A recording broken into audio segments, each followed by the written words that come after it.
Hey guys, how's it going? In this video I will show you the Faro shuffle. I remember when I first got interested in cards, this move really fascinated me. I just thought it was such a cool way to shuffle a deck of cards. Basically you take two packets and you're pushing them against each other in a way so that it creates a weave. Okay, so it just happened right there. This is also called a perfect shuffle because, as you can see, there's no block of two cards. Every card is separated, if that makes sense. The cards are perfectly intertwined. Is that the word? Interlaced. And this has quite a few applications. There's two kinds of Faro shuffles. There's an out Faro shuffle and there's an in Faro shuffle. Basically, the difference between those is in an out Faro shuffle, the top and bottom cards of the deck will stay the same before and after the shuffle, and in an in Faro shuffle, those two cards will change. So I'm going to focus on the out Faro shuffle because that's the most common.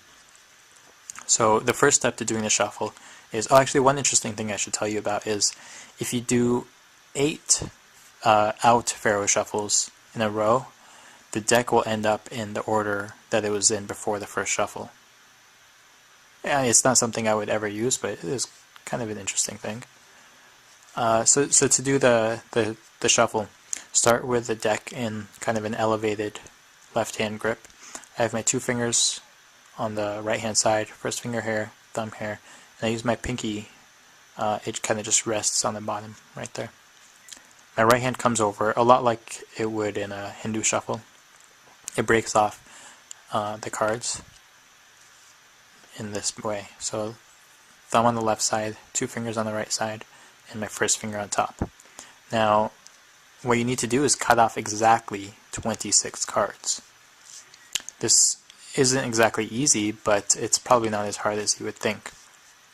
The secret to doing that is comparison. So once you break off what you think is 26, you need to compare the thickness of the 2 piles, and if they look the same width or the same thickness, it's more likely going to be the 26 cards. If it doesn't, then you need to either add or remove a card from the packet. So in this case, I think I cut it 26. Now the next thing you need to do is square up the edges very nicely, and I just do that by tapping them against each other. Once they're square, I align them right next to each other like this. Only the corners. So this corner and this corner. Align it next to each other, and then I kind of push them against each other. Okay, and you'll see that a weave started. When you apply pressure against each other, it'll start to weave like that. And then you maintain that pressure, and then the weave will complete itself.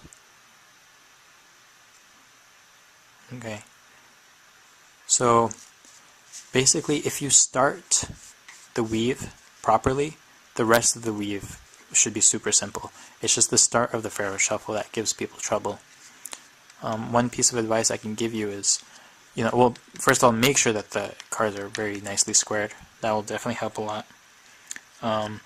But I guess I could kind of explain how I'm applying a pressure. This is going to be a greatly exaggerated motion, but here's what's happening. I'm aligning the cards. I'm kind of going up. I'm pushing them against each other and then kind of going up like this. And that helps form the weave for me. And I maintain that position, and the weave will automatically complete itself. Okay. So actually, at first, I wouldn't worry about getting a perfect Faro shuffle. Just practice weaving the cards, okay?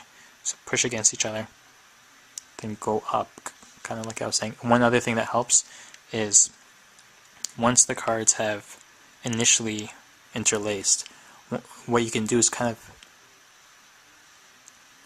shift the cards back and forth like this, kind of grind them against each other, and that will help the weave continue to form. Okay. So I would experiment with that. Just see what kind of pressure you need to apply to get that good weave. And if you keep practicing it, you will be able to do a perfect Faro shuffle.